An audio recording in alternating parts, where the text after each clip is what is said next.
Alhamdulillahilladzi amarona bil luzumil jamaah wan nahana 'anit tafarruqah. Masyaallah kan wa ma lam yasha' lam yakun, la haula wala quwwata illa billah. Para ikhwan wal akhwat,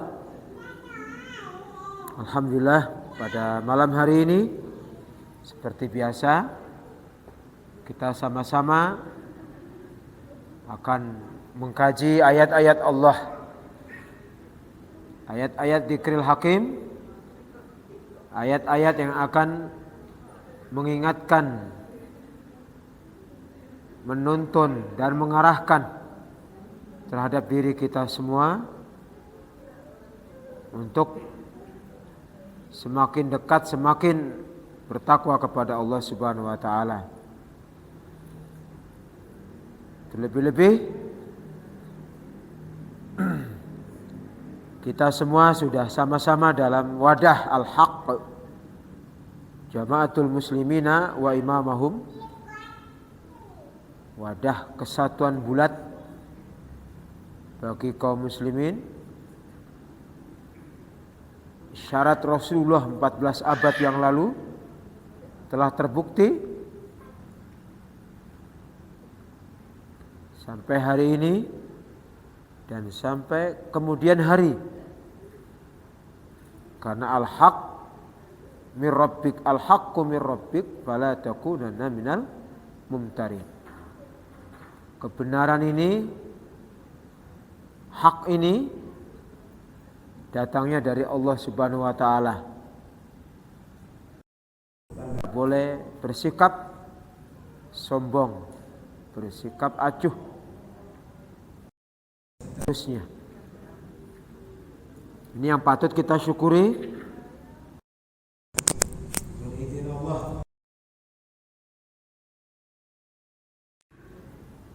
Setelah melalui proses yang begitu panjang, ada istilah gerakan pan-islamisme, di mana sistem kekhilafahan Turki Utsmani sudah melemah. Walaupun bermuatan sistem monarki, sistem parlementer, dibuatlah oleh para ulama dengan yaitu pan-islamisme. Tujuannya untuk mengembalikan ruh, semangat kepemimpinan seperti Rasulullah dan para sahabat. Namun qadarullah ma syaa wa fa'ala. Kehendak Allah tidak ada yang bisa menghalang-halangi. Jika Allah sudah menentukan dan menggariskan sistem kepemimpinan yang ribuan tahun bercokol dengan khas politiknya, dengan khas kekuasaannya,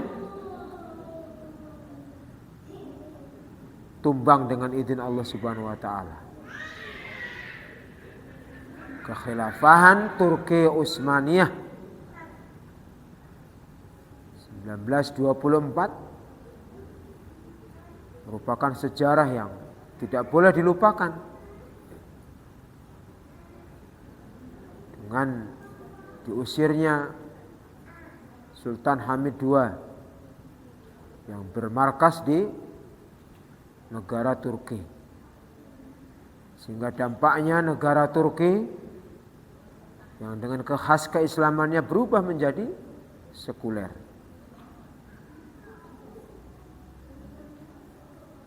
Kemudian pasca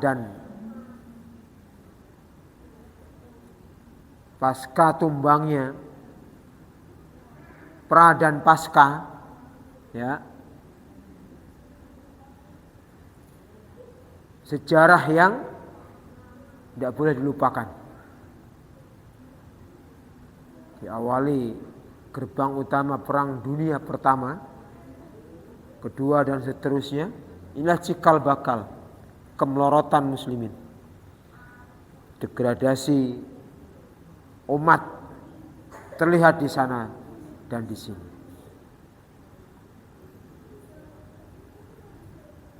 Berbagai macam konferensi tingkat internasional,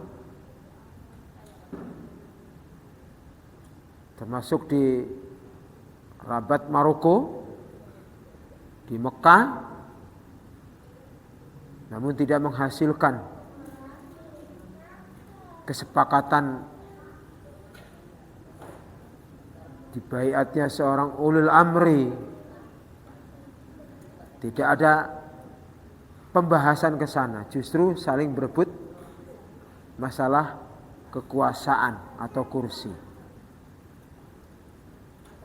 Allah enggak berkehendak.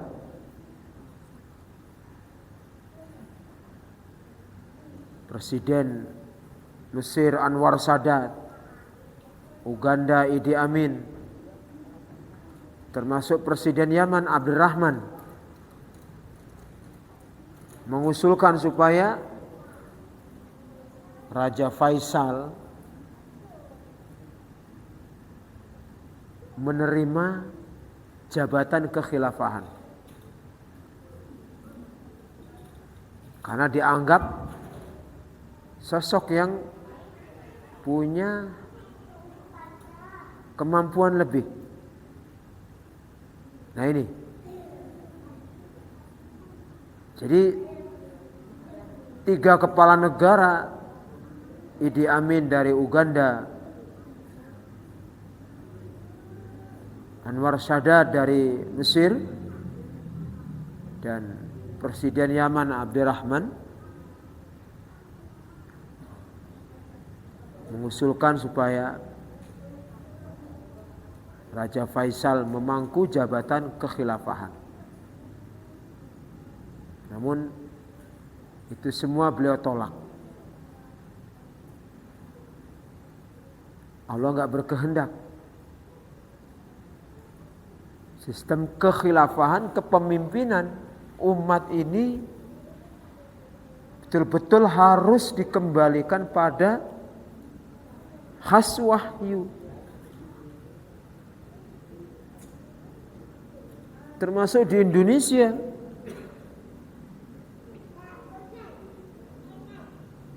Pertemuan tingkat dunia diadakan di Indonesia, para alim zuama kumpul di Medan membicarakan solusi penyantunan umat Islam. Namun tidak membuahkan hasil. Dari sinilah seorang tokoh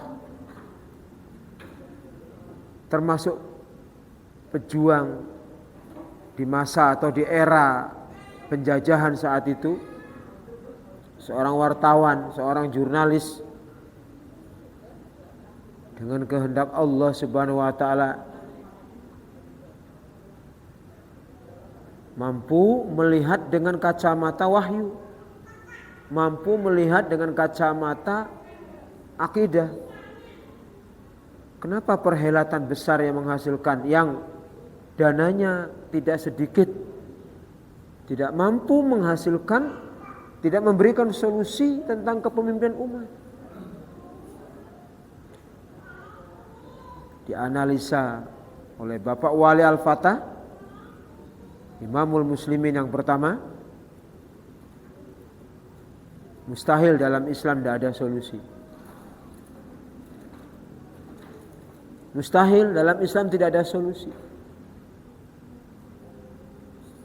Beliau cari, beliau gali, diskusikan dengan para alim ulama saat itu di eranya, termasuk Syekh Maksum, Syekh Al-Bukhari, Dato' Ilyas dan seterusnya.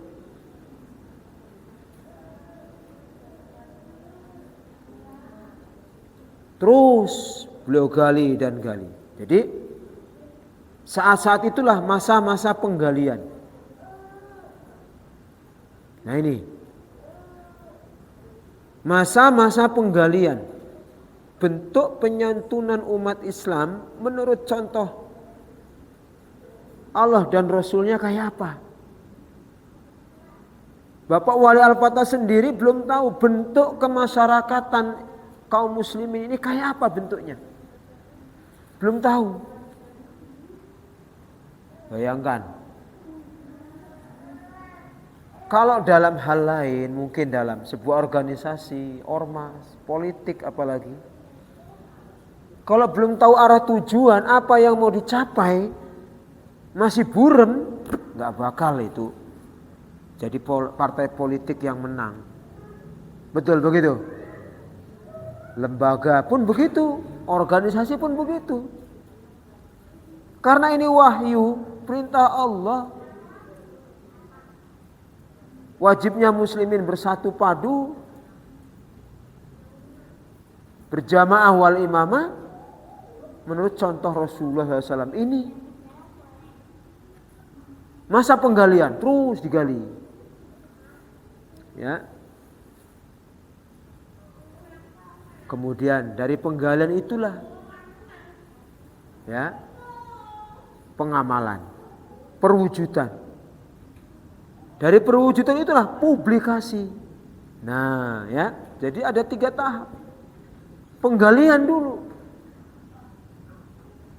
Mustahil dalam Islam nggak ada solusi. Ini terus yang menjadi terus dibicarakan oleh Pak Wali Al-Fatah. Setiap perhelatan pertemuan manapun mesti bicaranya apa? Bagaimana penyantunan umat Islam ini menurut contoh Allah dan Rasulnya. Nah ini.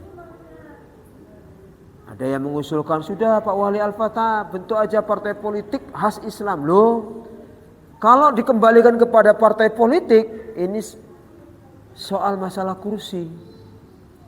Mesti larinya soal masalah jabatan, soal kursi, kekuasaan.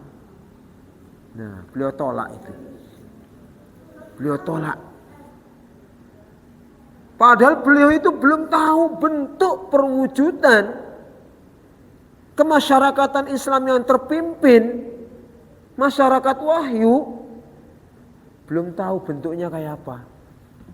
Bayangkan, umpama kita mau safar kemana, kita nggak tahu tempat yang akan kita tuju itu mana, bingung nggak kira? Mesti diomelin, mesti dimarahin oleh teman-temannya. Kamu ngajak safar saya tapi nggak tahu tujuan yang akan kamu tuju. Lah ini Pak Wali Al-Fatah belum tahu bentuknya kayak apa. Sudah jalan aja terus. Kalau ini partai politik, kalau ini ormas, sudah hancur Pak. Karena belum tahu tujuannya. Lembaga, organisasi, ormas itu kan ada ADRT-nya kan ya, ada visi misinya harus jelas. Ya, ini Pak Wali Al-Fatah belum tahu. Jadi masa penggalian, pengamalan, dan masa publikasi. 3 tahap inilah yang patut kita hayati saat ini. Di eranya pun Bapak Wali Al-Fatah banyak berdiskusi dengan para alim. Bahkan beliau tawarkan, Ustaz Maksum aja ya yang jadi imam. Jangan saya. Pak Wali aja. Pak Wali. Karena Pak Wali membidangi di mana-mana ngomongnya kesatuan terus. Nah ini, di mana-mana ngomongnya hadis Hudzaifah bin Yaman. Belum ditemukan hadis itu, belum. Dulu namanya adalah ya gerakan Hizbullah berbentuk al-jamaah. Gerakan jamaah berbentuk Hizbullah ya. Nah namanya itu. Belum ditemukan hadis perintah talzamu jama'atal muslimina wa imamam, belum. Setelah digali oleh para alim ya ketemu, oh ini ternyata perintahnya, ini wadahnya. Langsung wadah ini dari Allah dan Rasulnya. Gak ada taljamu Hizbut Tahrir, taljamu Salafi, taljamu Khalafi, taljamu Muhammadiyah wa imamahum, taljamu Nahdlatul Ulama wa imamahum, taljamu Khilafatul Muslimina wa imamahum. Gak ada. Taljamu ISIS wa imamahum. Gak ada. Gak ada. Adanya taljamu Jama'atul Muslimina wa imamahum. Ya.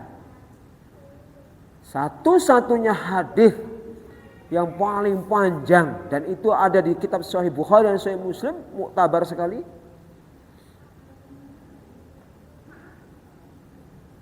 Yang langsung menyebutkan tentang wadah kesatuan muslimin, bentuknya Jama'atul Muslimina wa imamahum. Di kitab At-Tirmidzi tidak dijumpai, Sunan Abu Dawud tidak dijumpai, dan seterusnya. Adanya di Sahih Bukhari dan Sahih Muslim, yang terkenal dengan hadis Hudzaifah bin Yaman. Nah ini para ikhwan ya. Wah, kan sekedar nama ndak apa-apa tat. Toh endingnya nanti juga mengamalkan hadis Hudzaifah bin Yaman, taljamu jama'atul muslimina wa imamahum. Ini masalah perjuangan, bukan masalah furu'iyah. Ini masalah keselamatan muslimin. Saya masuk organisasi ini dulu tat, nanti endingnya juga ke sana. Pernah dengar begitu? Ya, nanti pun ujungnya ke sana. Tuh.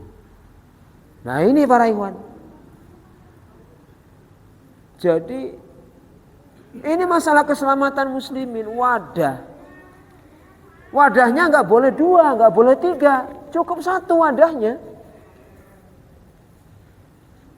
Bukan Salafi, bukan Khalafi, bukan Hizbut Tahriri dan seterusnya. Bukan. Itu nama-nama yang diberi oleh gurumu, nenek moyangmu dan antum semua. Surah Yusuf Allah menyebutkan, surah Yusuf ayat 40. Ma ta'buduna min ba'di illa asma'an sammaitumuha antum wa aba'ukum. Tidaklah kamu berjuang, tidaklah kamu beribadah kecuali menggunakan nama-nama yang dibuat oleh nenek moyangmu dan kamu juga gandrung di situ. Apalagi berbicara masalah keselamatan manhaj. Keselamatan manhaj kaum muslimin. Hadis dari Aisyah jelas. Ya, man amala amilan laisa ali amruna fawarad. Siapa yang mengamalkan sesuatu yang tidak kami amalkan, fawaradun, maka dia tertolak. Tapi sayangnya hadis ini tendensiusnya banyak dipahami masalah fikih. Masalah kunut enggak kunut. Masalah ini, masalah itu yang sifatnya furu'iyah. Tapi masalah kepemimpinan, wa kullu bid'atin dolalah, tidak iltizam pada jamaatul muslimin, apakah tidak terkena dengan hadis itu? Apakah itu tidak termasuk muhdath? Mengada-ngadakan perkara yang baru dalam Islam. Berani-beraninya berjuang tidak mengikuti contoh Rasul dan para sahabat. Jadi seolah-olah perjuangan hadis yang dari Aisyah itu bermakna wa kullu bid'atin dhalalah hanya sebatas masalah fikih. Masalah kepemimpinan umat, cara berjuangnya, wadahnya tidak sesuai dengan Al-Qur'an dan petunjuk Rasulullah sallallahu alaihi wasallam, seolah-olah itu dibiarkan. Jangan dianggap ini tidak termasuk kategori ya, man amila amalan laisa ali amruna fawarad dun. Nah ini Maka ketika Imam Al-Aqsa Syekh Muhammad Mahmud Syam lagi ngimamin sholat tarawih di Bank Indonesia, ya, ada amalan dalam tarawih yang menurut jemaah itu tidak sesuai dengan sunnah yang mereka pahami.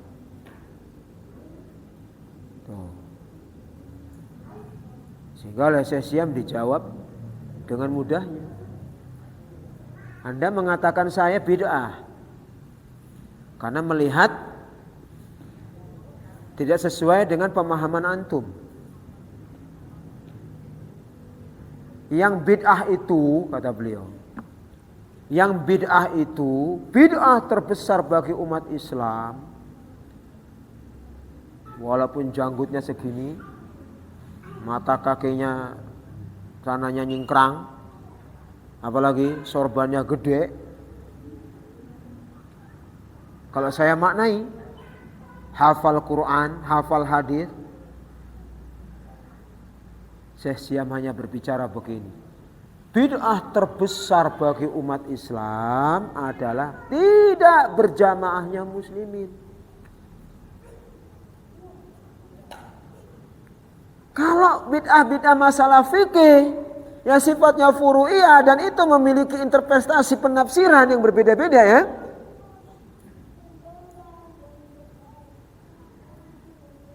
seseorang bisa membelanya. Enak aja kamu katakan guru saya bid'ah. Tar dulu. Itu masalah fikih, masalah furu'iyah. Masalah pokok. Nah, ini masalah pokok.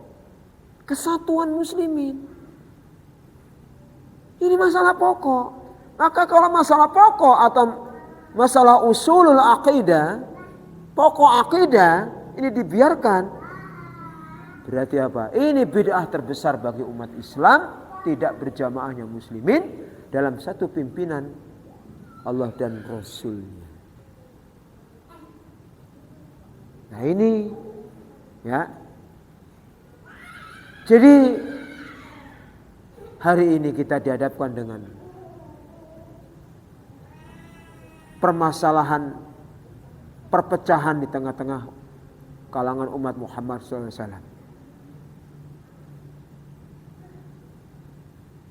Lantas apa yang harus kita kerjakan? Lantas apa yang harus kita perbuat? Gak usah pusing.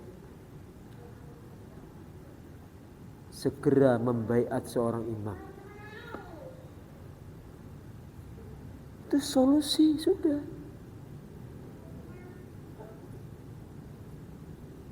Kalau sudah sama-sama dalam jamaah, kehidupan berjamaah, semuanya akan tertata. Penataan shaf seiring sejalan. Penataan umat seiring sejalan. Karena apa? Ada kepemimpinan, keimamahan yang sudah terwujud. Nah ini, kalau keimamahan ini belum terwujud, masing-masing menjadi gundukan individu-individu yang saling menonjolkan. Saya ini ahli tafsir, saya ini ahli fikih, saya ini ahli itu dan seterusnya. Tidak ada ujung pangkalnya. Sehingga apa? Carut marut yang terjadi di tengah lapangan.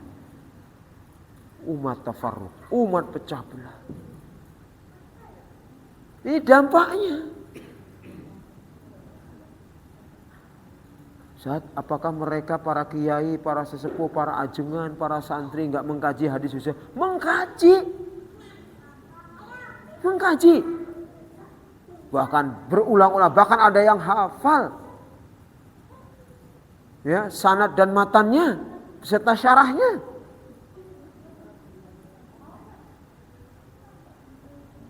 Nah ini mengkaji. Dan kitab Sahih Bukhari dan Sahih Muslim yang di dalamnya ada hadis Hudzaifah bin Yaman adalah kitab yang tidak ada khilafiyah bagi semua pemahaman madhab. Di dalamnya ada hadis Hudzaifah bin Yaman. Berarti kalau kitabnya disebut Sahih Muslim dan Sahih Bukhari tidak ada khilafiyah dalam lintas madhab, berarti apa? jamaah muslimin dalam hadis tersebut, kitab tersebut, wa imamahum yang harus diamalkan. Kalau begitu lintas madhab. Wong kitabnya aja lintas madhab. Tuh. Kitabnya aja lintas madhab. Semua warna-warni muslimin itu mengkajinya. Kenal dengan Sahih Bukhari dan Sahih Muslim. Ini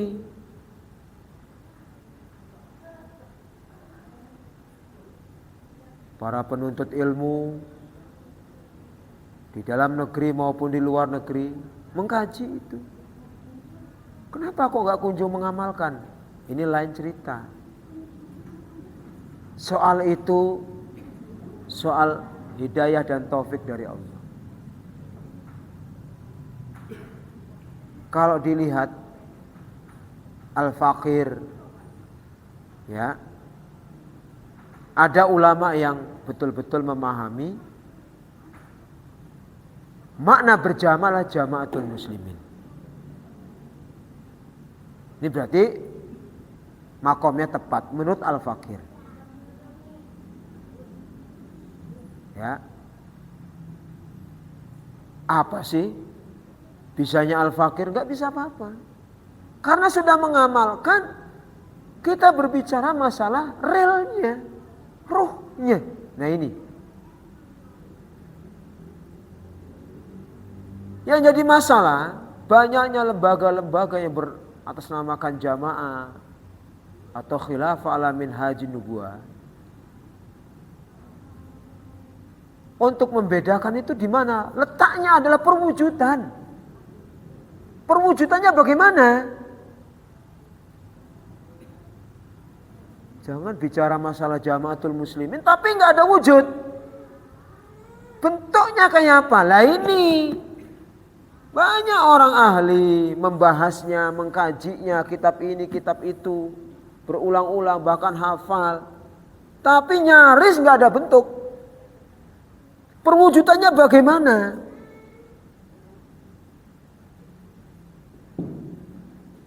Ujung-ujungnya perwujudannya adalah, nah ini versi mereka yang belum mengamalkan adalah adanya kekuasaan. Betul begitu? Ini bumerang yang enggak dirasakan. Ini genderuwo. Ini buaya. Ini macan, harimau.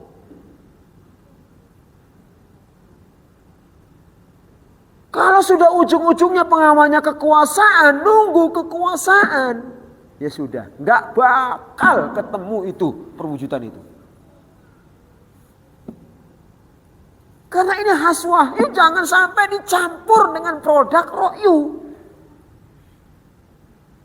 Ini yang mahal di sini nih. Maka Bapak Wali Al-Fatah dalam mukadimahnya, Islam non politik. Dalam Islam nggak ada kartu nama.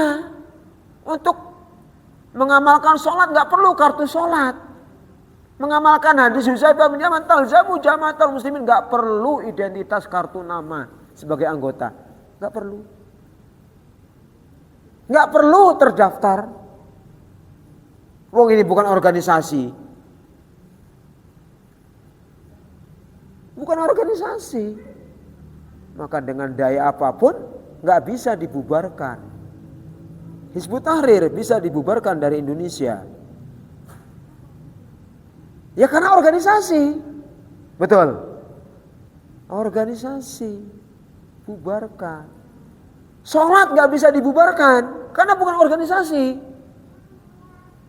Zakat nggak bisa dibubarkan, lembaganya bisa. Tapi pengamalan zakat nggak bisa.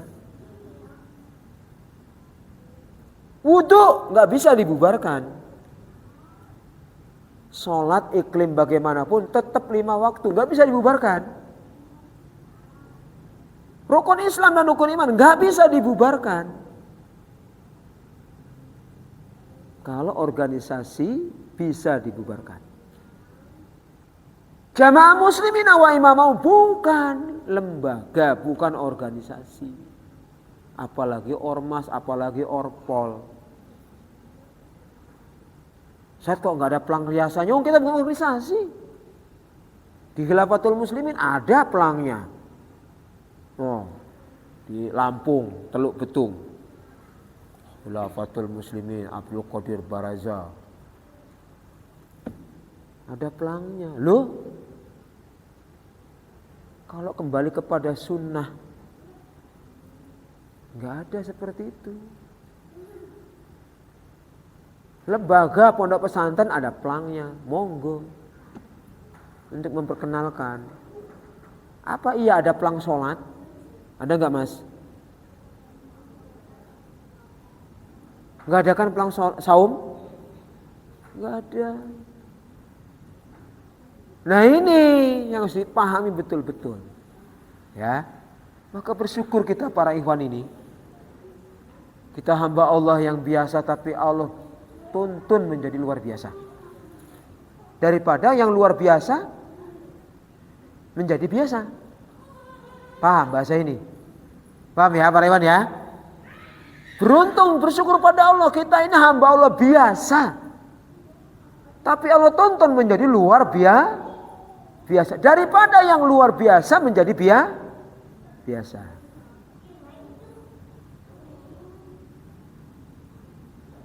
Mas Sudi paham? Apa maksudnya? Kalau yang ini ya tadi kita wahyu jamaah, cuma yang luar biasa jadi biasa itu. Apa itu? Luar biasa jadi biasa.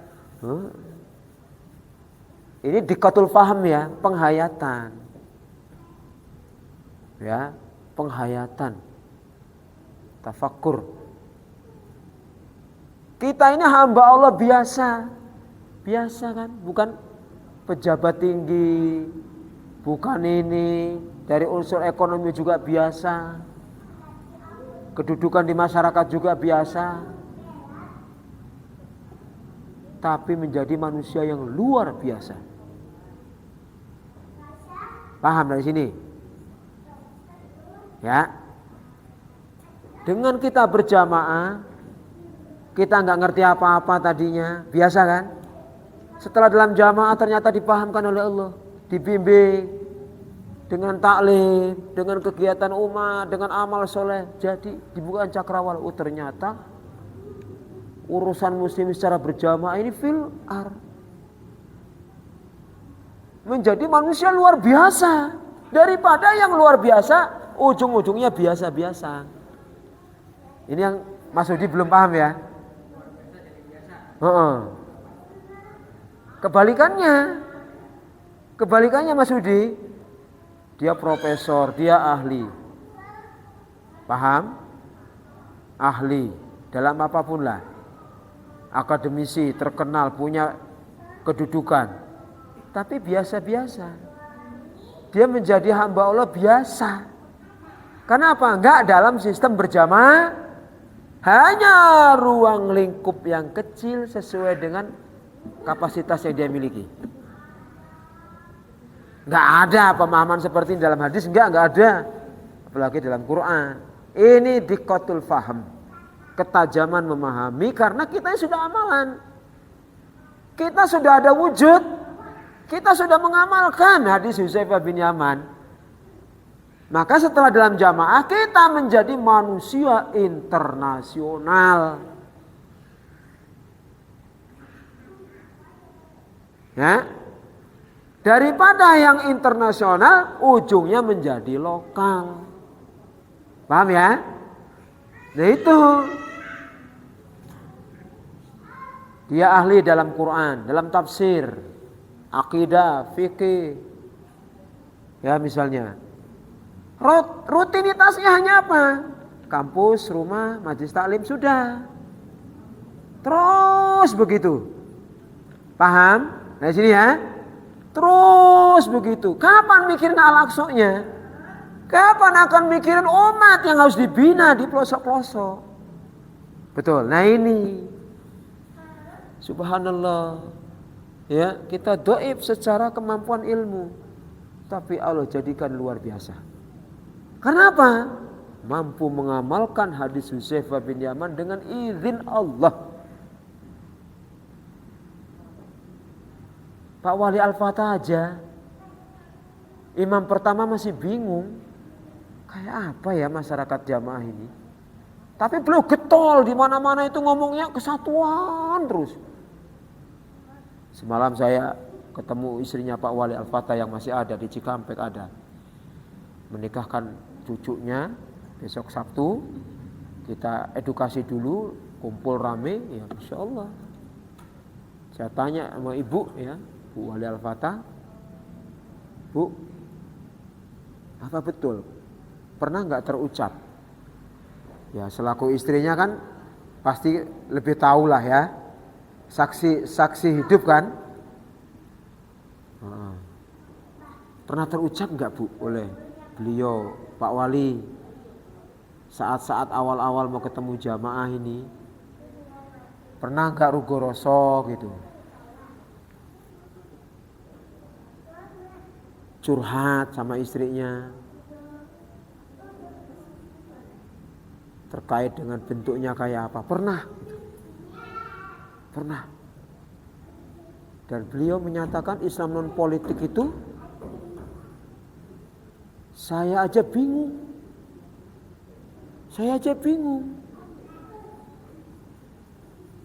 Dulu bukannya Mas gandrung di dunia politik, sekarang kok berbalik sekian 100 derajat lebih. Nah ini kan, tuh. Tapi saya hayati, oh betul.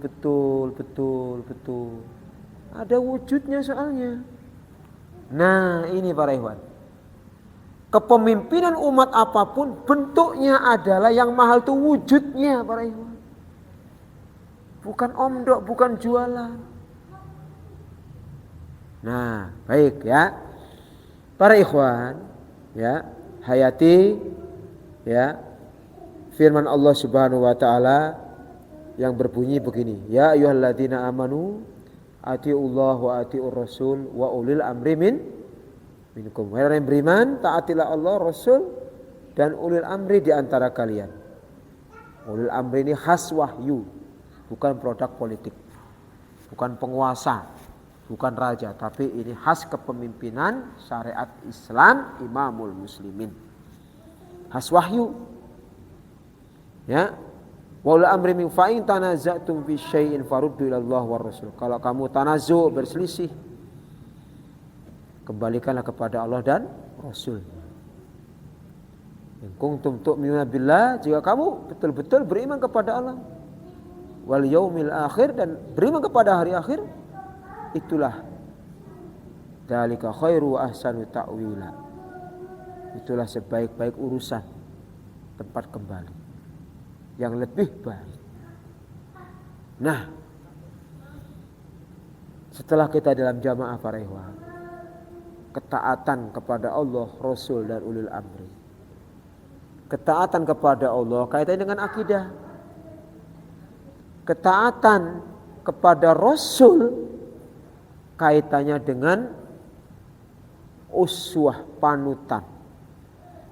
Ketaatan kepada ulil amri kaitannya dengan kepemimpinan. Nah, ini yang nulis ulama yang belum berjamaah. Saya kutip saja. Betul enggak? Ketaatan kepada Allah kaitannya dengan iman, akidah. Ketaatan kepada Rasul kaitannya dengan uswah dan qudwah, suri tauladan. Ketaatan kepada ulil amri minkum kaitannya dengan kepemimpinan. Ketika saya memaknai tiga ini, ya, ditulis oleh ulama dari Saudi, ya, saya merenung, loh ini benar, sudah ketemu. Ketaatan kepada ulil amri katanya apa? Kepemimpinan, betul. Nah, maka ya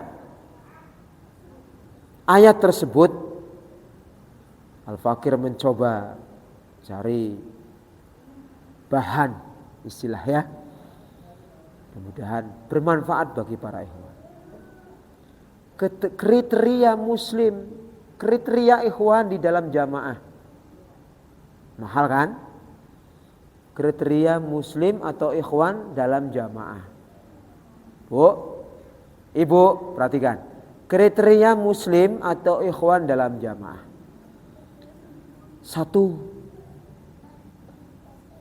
Ya. Bertauhid. Ya. Akidahnya lurus. Nah ini. Bertauhid kepada Allah Subhanahu wa taala, iyyaka na'budu wa iyyaka nas.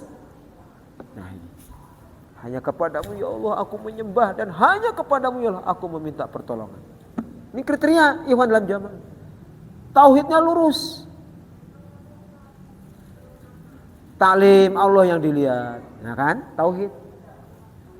Bayar infak. Kemudian tatawu, sedekah, Allah yang dilihat. Berat memang. Allah yang dilihat ringan. Nah ini. Mau taklim, mau menjalankan amanat, tauhid yang berbicara. Yang kedua, senantiasa taat kepada Allah, Rasul dan ulil amri. Jadi pertama apa tadi? Bertauhid, akidahnya lurus. Iyyaka na'budu wa iyyaka nasta'in. Tidak dicampuri dengan kesyirikan, khurafat, takhayul, bid'ah. Nah ini tidak dicampuri dengan apa? Khurafat, syirik, bid'ah, ya dan seterusnya. Oh, yang kedua, kriteria yang kedua atau ciri khas yang kedua, senantiasa taat kepada Allah, Rasul dan ulil amri. Nah ini.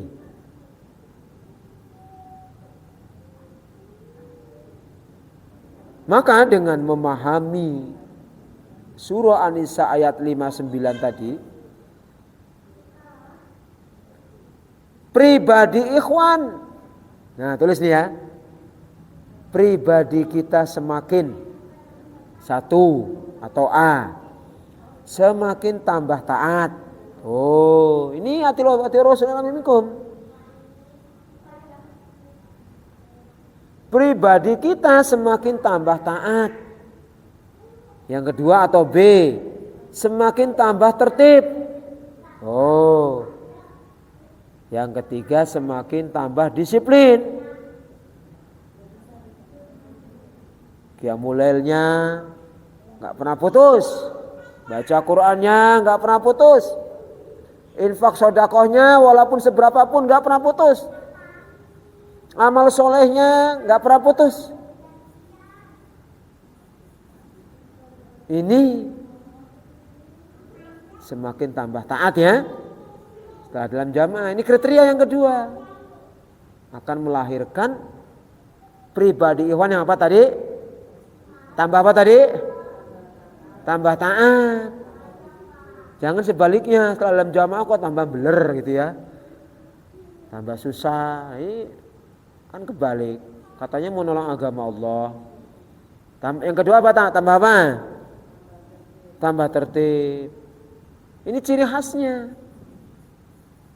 Dalam jamaah yang tadinya liar tanda petik, dalam jamaah ditertibkan. Oh, tertibkan semuanya. Yang ketiga apa? Tambah. Ya.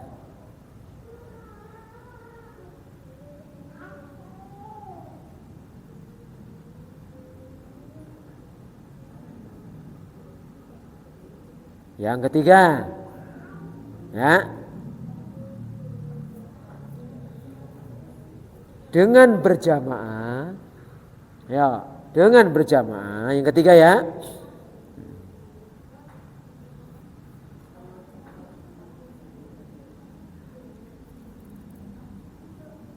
Sudah? Tumbuhlah pada diri kita. Tumbuhlah pada diri kita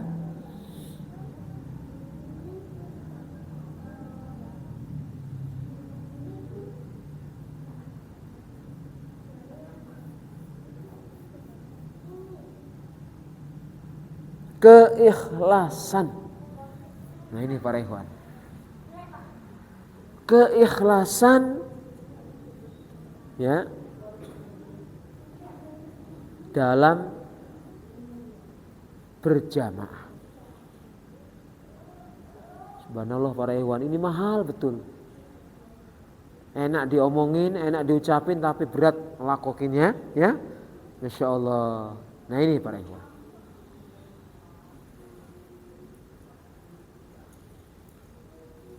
Nah sekarang yang keempat.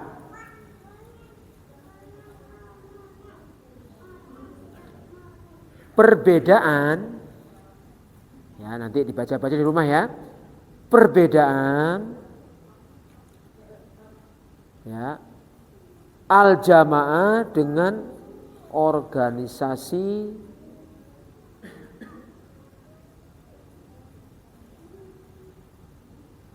ormas dan orpol dan lain-lain.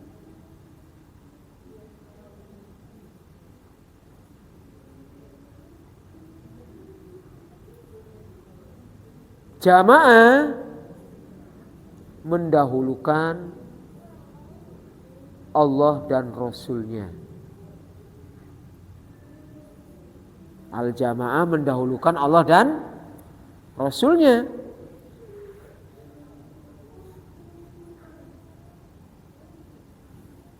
Dalam segala hal.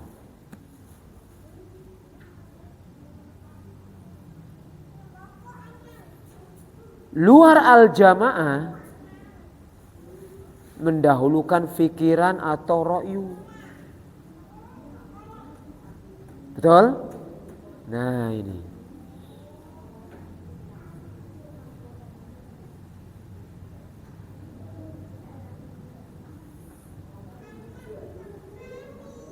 Yang ketiga,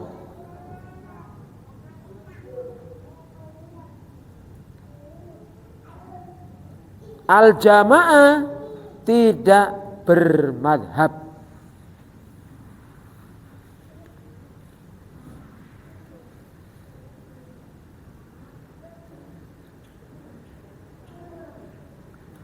Dalam kurung fanatis madhabiyah tertentu.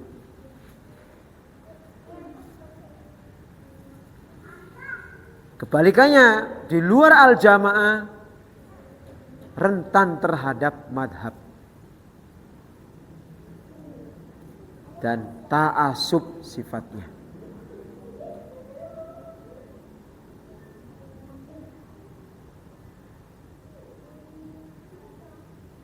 Terakhir, al-jamaah tidak menggunakan, al-jamaah tidak bertawasul.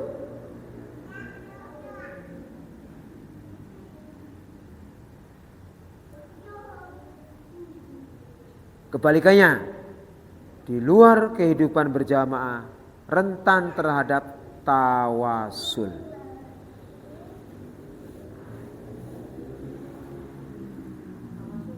Nah, itu yang saya jelaskan ya. Makanya ditaruh yang terakhir ya. Ya. Tawasul artinya berasal dari kata wasola, yuwasilu waslan. Wasilah, perantara, menyambungkan. Ya. Dalam doa boleh bertawasul. Ya Allah, saya sakit ya Allah. Dengan amal soleh yang saya lakukan pada tahun sekian, tanggal sekian, masa lalu, sembuhkanlah saya dengan amal soleh saat itu ya Allah. Namanya tawasul, perantara. Ya, boleh. Nah, Jadi di dalam jamaah tidak bertawasul. Ini yang saya jelaskan. Apa maksudnya? Mafhumnya apa? Jadi di dalam jamaah selain imam adalah makmum. Betul? Selain imam adalah makmum. Betul para ikhwan? Dan prinsip Islam itu sebenarnya yang harus diwujudkan oleh kaum muslimin. Selain imam adalah makmum.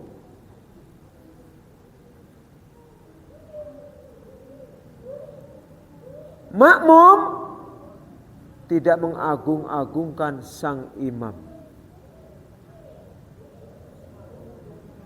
Jadi sama-sama hamba Allah. Sama-sama hamba Allah. Ini loh saya Rois. Ini loh saya naib. Ini loh saya wal imam.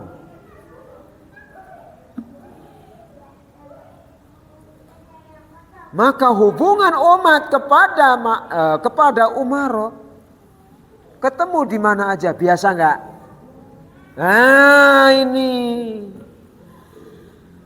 umat ketemu di mana aja dengan Umar biasa.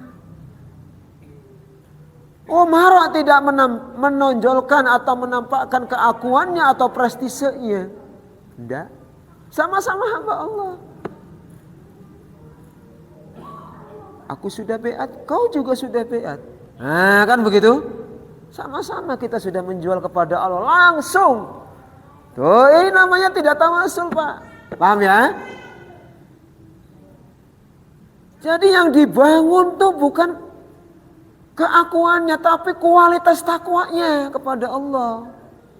Maka ya ayyuhalladzina amanu ittaqullaha haqqa tuqah wa la tamutunna illa wa antum muslimun. Perintah bertakwa yang disuruh beriman. Wujud bertakwa dan larangan mati ke dalam kondisi muslim. Wujud bertakwa yang satu. Wa'tasimu bihablillah. Berpegang teguh kepada tali Allah. Al-Islam. Pegang al-Islam ini, amalkan dulu dengan sungguh-sungguh. Caranya apa? Berjamaah. Tuh. Ini ketemu. Nah ini kan dikaji ayat ini bolak-balik oleh ahli tafsir dengan pemahaman yang berbeda-beda. Tapi kok nggak kunjung wujud? Nah ini, ya coba. Kalau menggali ke sana, para hewan akan terenyuh betul. Ya Allah subhanallah ya. Kibarul ulama aja belum ketemu. Kita yang doif, yang biasa tapi luar biasa. Yang luar biasa, biasa-biasa. Mohon dihayati ini dalam ya. Nah, di luar al-jamaah banyak tawasul. Keakuannya, ini loh saya kiai ajengan. Keakuannya, betul? Itu yang dibangun. Yang dibangun keakuannya, prestisenya. Kalau kita imam dan makmum enggak. Bukan itu yang dibangun. Tapi apa? Bagaimana sama-sama imam mentaati Allah dan Rasulnya, makmum juga mentaati Allah dan Rasulnya. Ayo zakat, imam juga bayar zakat. Kalau mampu kan? Infak, imam juga bayar infak. Ayo. Fastabiqul khairat. Tuh ini. Di luar al-jamaah rentan. Apalagi sudah jadi ajengan ya Pak ya. Enggak dihormati dikit aja langsung sakit hatinya kemana-mana. Di jamaah biasa kita. Ya. Hari ini jadi guru. Hari ini jadi murid. Berarti ada guru kan? Nanti ya, murid akan jadi guru, yang dengerin siapa? Dulu gurunya ya. Guru yang ngajarkan. Biasa bisa duduk bareng. Wali santri dengan wali murid, wali murid dengan santri dengan guru bisa duduk bareng enggak? Di mana? Umumnya di sekolahan. Dalam jamaah enggak, semuanya bisa duduk bareng. Inilah tak bertawasul. Kamu siapa? Kamu udah ngerjain PR belum? Bisa ditegur kapan aja kan?